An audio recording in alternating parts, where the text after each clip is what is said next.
আজকে নিয়ে চলে এসেছি আলু দিয়ে খাসির মাংসের পাতলা ঝোলের রেসিপি। এর জন্য কড়াই প্রথমে দিয়ে দেব সর্ষের তেল, তার মধ্যে দিয়ে দেব পরিমাণ মতো লবণ ও হলুদ।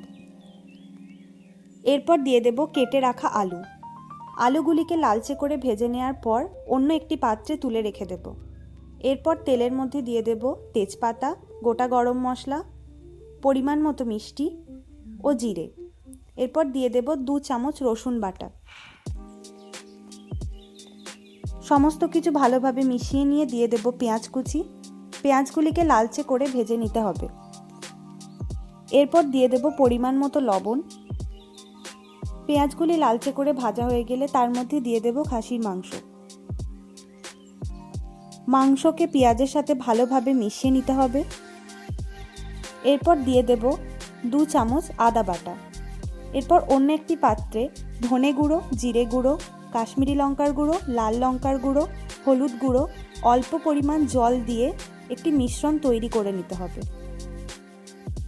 এরপর মিশ্রণটিকে মাংসের মধ্যে দিয়ে দিতে হবে।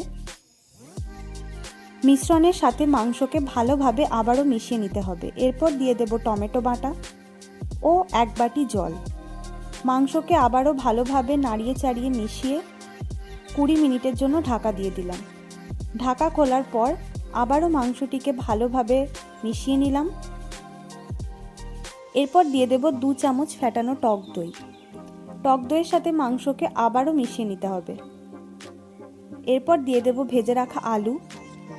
আলু ও মাংস সিদ্ধ হওয়ার জন্য আবারও ঢাকা দিয়ে দেব 20 মিনিটের জন্য। 20 মিনিট পর ঢাকা খুলে দিয়ে দেব একটি বড় বাটির 1 বাটি গরম জল। আবারও মাংসকে নাড়িয়ে চাড়িয়ে নিয়ে শেষবারের জন্য ঢাকা দিয়ে দেব। 10 থেকে 15 মিনিট পর ঢাকা খুলে এর মধ্যে দিয়ে দেব কুচানো ধনেপাতা। সবশেষে দিয়ে দেব 1 চামচ মিট মশলা। তৈরি হয়ে গেল আমার আজকের রেসিপিটি ভালো লেগে থাকলে চ্যানেলটি সাবস্ক্রাইব করে দেবেন।